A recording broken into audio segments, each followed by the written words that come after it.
In today's episode, I'll be giving my review and reaction to the 2007 film Death Proof. Let's dive right into Death Proof. Do something, man. People are questioning you. Shut up. Shut up. Okay, yep, do that. Sure, guys. Stupid and dumb. Just an idiot. Get your shit together, son. Fuck it. I loved it. Welcome to the DubCast.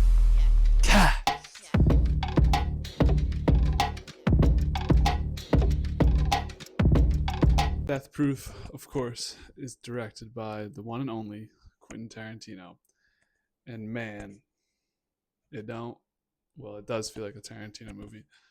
But I think this is the worst Tarantino movie I've ever seen in my life.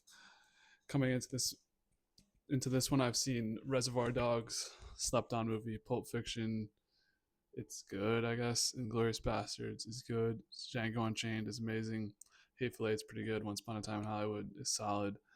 This does not hold up to any of those movies, bro. To me, at least. You know, runtime for an hour and 36 minutes felt like pretty short for Quentin Tarantino, but it's, I guess there's that. It's a little brief for you.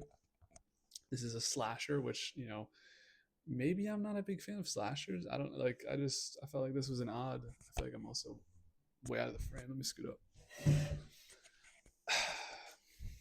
I'm like Skip Bayless giving a take. I mean, dude, I don't know. I just didn't think this was that good. Anyways, we have Kurt Russell. Obviously, Kurt Russell's a legend, good actor. Rosario Dawson, who I know from Ahsoka, from being Ahsoka in the live action Star Wars.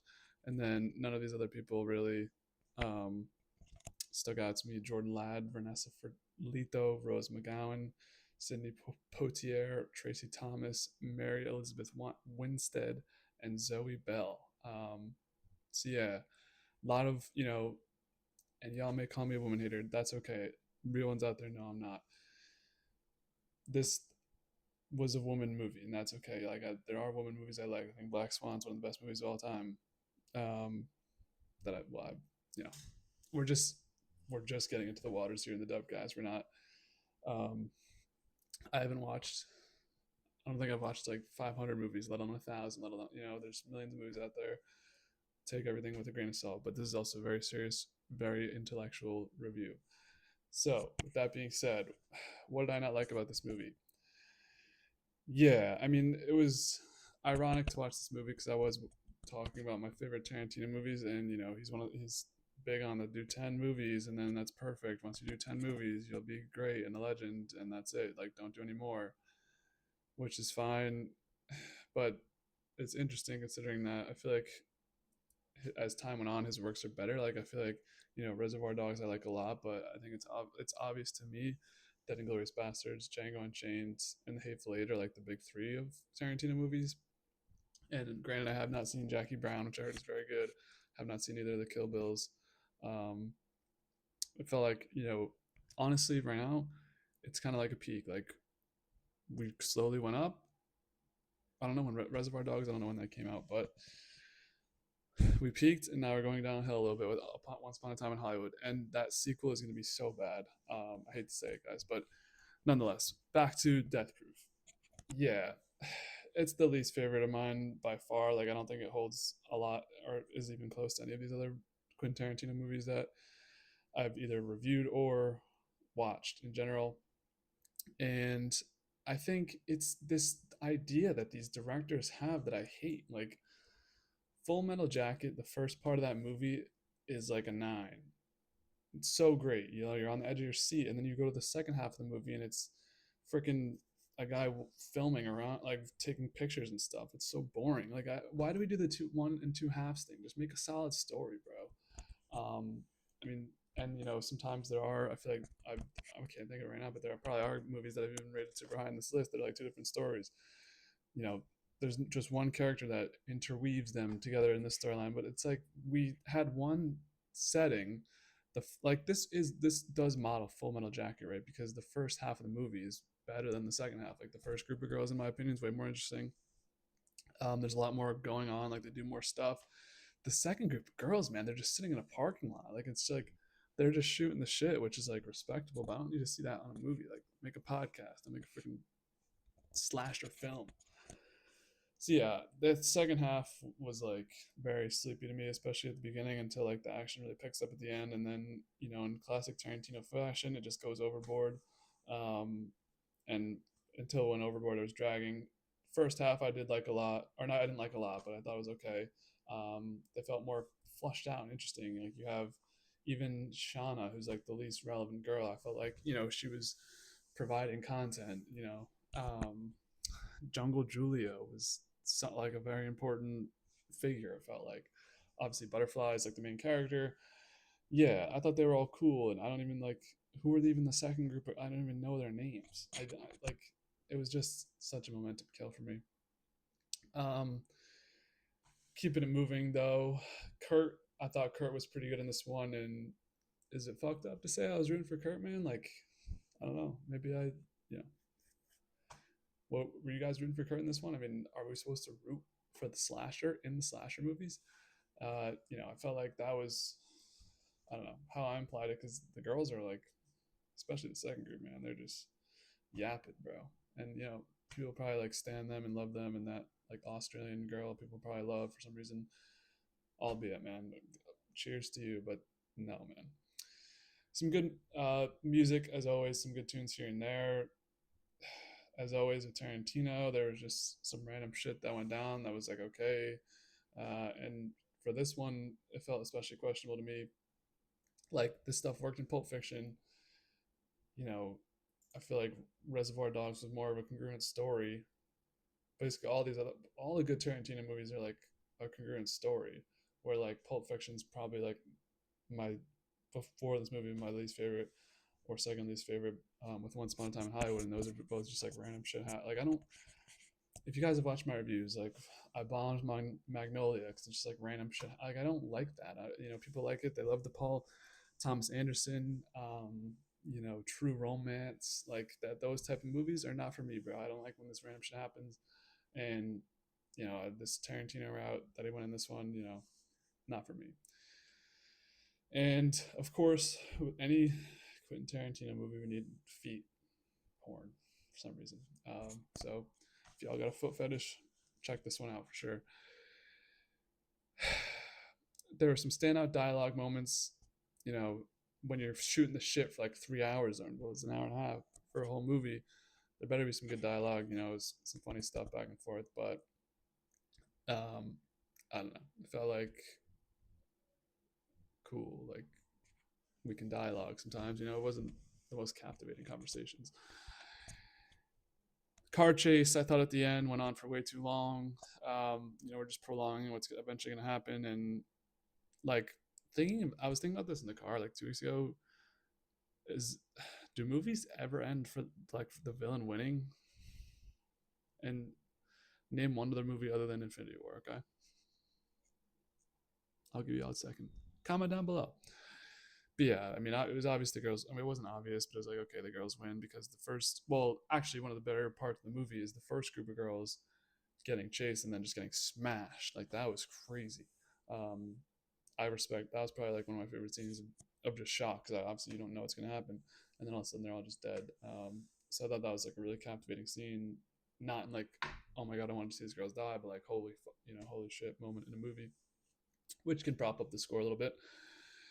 And yeah, but I thought the last car chase was too long, bro. And sometimes I feel like I'm nitpicking, but I was like, we get the point. The girl is on top of the car. Kurt's chasing him down. This is gonna end at some point, hopefully. Like went on too long. Weirdly shot. With the first half of the movie, something I did notice was like and kind of old time effect on the movie. Like this came out in 2007. I don't know if they're trying to shoot for like the 90s to 80s or something.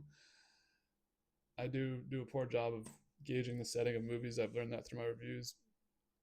Don't watch Dead Poet Society review. But yeah, I mean, I don't know. It felt like I don't like in Man of Fire that I made fun of that like the slow mo weird ass thing. Like there's stuff like that that's just like why let's get it like 2007 we have HD. Hopefully I don't even know when HD came out, but we can put together a good movie and make a clear screen. On his old time effect.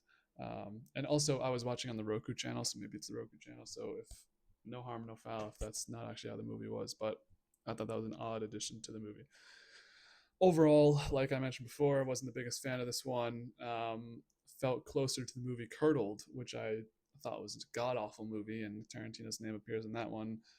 Just like they're using Jordan Peele's name probably to market him right now, and Tarantino probably didn't do a lot on that.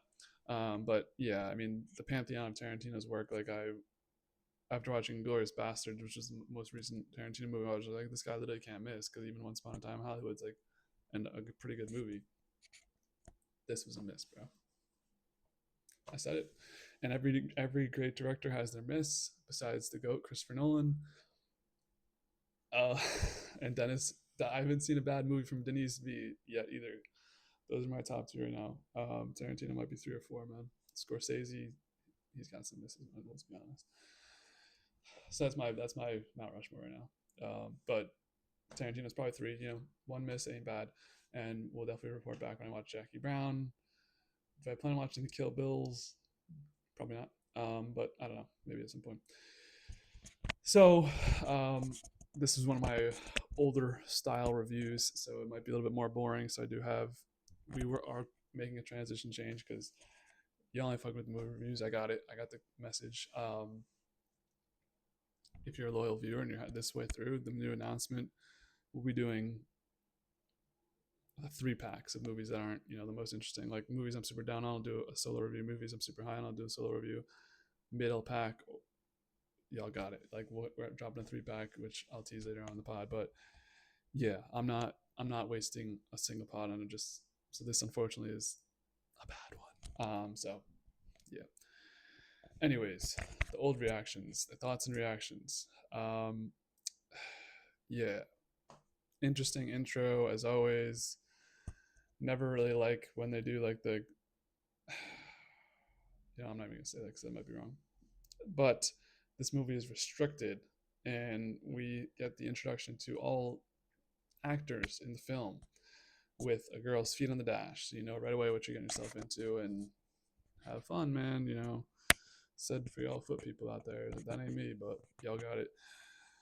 So we of course are introduced to the 3 main girls, at least from the first half of the movie: Jungle Julia, Butterfly, and Shanna. And they have a stalker. And for some reason, Butterfly makes a deal on a radio show to give a lap dance to someone if they buy her a drink and do a specific poem. So of course, a stalker would take great advantage of that, right? And also, that's just a very odd thing to do, unless she wanted to do. Well, I guess the whole plan was like to find somebody hot and attractive, and then they kind of do scam school, which I respect. Like Jungle Judy is like, you don't have to do this if like an ugly guy comes up to you. But if you do want to do it, you can do it for free. Like you can. That's how you get in with the guy, And in today's society, it feels like guys mostly do the chasing, but this is probably supposed to be not in modern times, and also even 2007. Probably was different times back then. Anyways, Warren is at the bar, sends over shots, and who is Warren but Quentin Tarantino with the waitress? So of course he makes his own appearance in the movie, pretty quick as always, but it's a fun Tarantino scene of him here in the restaurant. Who else is at the restaurant? Kurt Russell, disgustingly eating nachos while staring at the girls. Like, I know this is pre-stalker era, but like, they would have left, bro. I mean, I guess they were all kind of with their dudes at the table, but like, if you see them, sorry about that. If you see Kurt Russell like eating nachos that grossly, staring at you, I'm like, I'm out of there, bro. Even if like, I'd be like, if I was with my boys, I'd be like, look at that guy. I'm gonna get out of here. But none the wiser. It is what it is. There's also another girl named Pam. Now, Pam doesn't like Jungle Julia because I haven't mentioned it yet, but Jungle Julia is like a huge actress in this city, and Pam doesn't like her, which makes, if you have anyone famous from your high school, you probably would resent them for making it. You don't make it, even though probably the people who are actually making it probably put in like 1,000 more percent than we all do. to become famous. It is what it is, bro. I'm salty over here. My friend from college just started a YouTube and doesn't even hashtag or anything, and she has 175 subscribers in like a week from vlogging. Y'all want to see me vlog? Is that it? Anyways, so there's some resentment there from Pam, and Pam's kind of this like interesting side character where she's like actually kind of flirting with Kurt Russell's character, stuntman Mike, to get a ride home from him, which will of course lead to disaster. However, we need stuntman Mike to meet with the other girls. So he talks to Julia. Very awkward interaction. You know, for a second, it kind of goes back and forth. Like stuntman Mike, does he have Riz? Does he have aura? Can he talk to chicks? Not really, bro. And he's just, you know, maybe he was like an incel before incels. But he says the poem Butterfly. Julia gives the excuse, hey, she already did it. But nope, rain dance. So it'll have to be another time. But Stuntman Mike has a book that he writes everyone he ever meets in it, which I think that'd be fun to do. You know, do you think listening to this podcast, you know 1,000 people, or do you think you've met could name 1,000 people that you've like known or come in, like not come in contact with, but like know of, you know, no celebrities. Maybe I'll do that. No one cares. I don't know. I think it's an interesting question to ask. Um, but he will have to write her name down and say that she's chicken shit because she didn't give the dance. And then, of course, here you go, guys. Very extended lap dance scene of Butterfly with Stuntman Mike. You know, and Butterfly is very attractive, so if that's your thing, you got it. But as time goes on, we have the movie's name is dropped when Stuntman Mike, explains his car being quote unquote death proof. So he's going to end up giving Pam that ride home. And she sits shotgun. He's like, oh, there's a lot of shit going on here. Like, what if I die when you're driving because you're kind of drunk? He's like, nah, this car is death proof. Boom. Title drop. So I do kind of respect when they do drop the title along the way of the movie. So Stuntman Mike, not Stuntman Pam, takes Pam captive essentially in order to follow the other girls because obviously he's pursuing like Jungle Julia for some reason. And well, her face is everywhere. You know, it's probably one of those like, then like Taylor Swift had a really bad stalker a couple years ago, probably like that. Aaron Andrews, like shit like that, you know. So Stuntman Mike follows her to get to Jungle Julia, or follows other girls, and then whips her around in the car. It's supposed to be death proof. It's not, because he slams the brakes and she dies smashing her head on the dashboard, which was like, whoa, man. Like, you kind of get this off vibe from Stuntman Mike. But then when this happens, you're like, holy. So RIP Pam, you know, we love you. Not really, but. So Stuntman Mike, after killing Pam and has Pam dead in his front seat, puts the car into incognito mode and then smashes head on into the girl's car where they're kind of looking away, filming with the radio. It's like, oh, what's going to happen here? Boom. That was like shocking because then all of them are dead. They're all just dead. And then for some reason, like the side plot is just these cops looking into the situation. I guess they come up later. And then I didn't even write down what happened later because they were irrelevant. But the cops are looking into it, but they decide, you know, we're not going to pursue charges. We don't give a shit. Like, you just killed 3 or 4 people. Maybe put them in a jail cell for a night or something. I don't know. So 14 months later, we get to the other girls in Tennessee. So I don't even know where the first part was, maybe California or something like that. I think it was a little bit tropical there. And he's being weird once again with the girl's feet. So shocker there. The girls are talking for like 35 minutes about nothing, and then decide to take a car out for a test drive and are going to play mass pull. So they go up to this guy's thing, are like, hey, we're interested in buying this car. They're not. They just want to test drive it.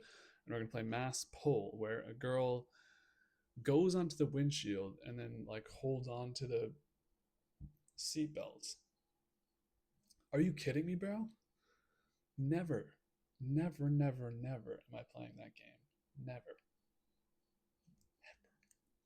So good thing it's in a movie, because if someone ever says you want to play mass pull, hell no. What the frick is that? And they're on these like windy roads with those little guardrails. Like, you could just You let go once, you're done. Like my hands would be sweaty. You never know what's gonna happen. I don't want to risk death like that, so I'm out. I'm death proof. But yeah, y'all got it. I mean, I don't know. This girl is so of course Mike pursues while she's on the windshield and rear ends them, trying to get Zoe off the front of the car until it ends at a standstill where Kim has a gun. And mind you, I don't know who any of these people are because I just wrote their names down. I don't remember their faces at all. Kim starts shooting Mike, but no, Zoe's okay after falling off the front of the car. And they decide to chase Mike down. So they're now slashing the slasher. And they chase him down in a very long car crash. They're finally able to knock him off the road and then take turns punching him seemingly to death. So he's not death proof. Voila. Big moment of the movie. So yeah, man, as you can tell by my tone, by my thoughts and comments, I'm pretty low on this one. I gave it a 5.8. Not the worst score. There was a good shock moment with the first. Overall, the first half of the movie is pretty solid, and usually I'm someone to complain about the middle. And yeah, once the middle hits, this drops off into the second half. But the first half is pretty good. Like the first half is a solo story, like a 45-minute short film or something would be pretty good. We didn't need the second half. There were other girls were really more really boring in comparison to the first girls, in my opinion. So that led this down a lot to me. So I'm giving it a 5.8. Not the worst score, but certainly not the best, and one of the most lacking scores in the DubCast so far. What would you guys rate this movie out of 10? I'm actually curious because, watched this, talked about this with a couple friends, and they're higher on it than I was, which I thought was interesting. So 5.8 for Death Proof for me. Where does this rank among the other Dubcast movies reviewed so far? This comes in at number 63. 71 movies reviewed so far, tying with Captain America, Brave New World, which I will say this is slightly above that for now. Well, for permanence, because I never changed them after. But on the 5.8 scale, I prefer Death Proof a little more than Captain America, Brave New World. And of the 4 Quentin Tarantino movies reviewed, went over it earlier, but this is easily number 4 for me, falling behind Inglourious Basterds, Django Unchained, Hateful Eight. And in terms of Kurt Russell movies, Backdraft, this is not better than Backdraft, so I have this below Backdraft. And Tracy Thomas, who I mentioned before, who, I'll actually do a little Google search, but apparently she's in Looper, which is one of the first reviews. So I don't remember her in Looper. Sorry for blocking the screen.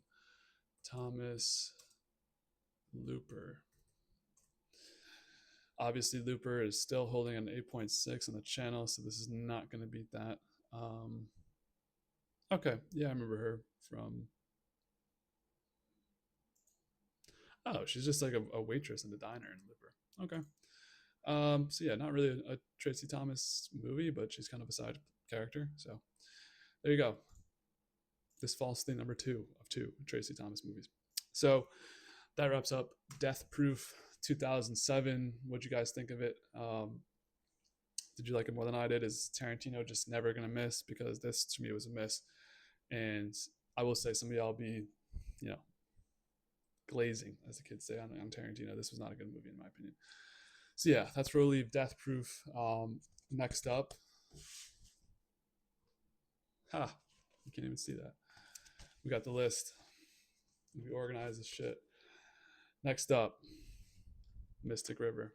And then after that, Eastern Promises, Master and Commander, the far something of the world. I don't know. Far side of the world. The far side of the world. And Secret Mall Apartment. That'll be a triple episode. So 3 movies review in one episode. After that, don't know. So yeah, that's the future of the Dubcast. Every week we're doing NFL recaps, reviews. UFC has been chill, but it will be back in October. Had a crazy idea of doing a review of every show and or ranking every show season I've watched this year. Need to do the calisthenics on that. I don't even know what calisthenics means. We need to do the optics on that. If that's gonna be bad, then I'm not gonna do it. But I feel like that could get some clicks. Also, I'm gonna be more active on social media, guys. So lock in on TikTok, lock in on Instagram. I'm getting a lot of inspirational TikToks to go out and grab it. So fuck it, we're doing some shorten. I'll shorten this review, edit it. Obviously, full-time viewers who watch the whole thing will get the full content experience, and this will come out like a day or two before the TikToks and Instagram comes out. But I gotta get more active on Instagram. I gotta grow this shit. I gotta start caring again. The Dubcast swag is back. We're coming back. 2026 is our year. Well, we're still in 2025, but we're popping off in 2026. We out. Survivor 49.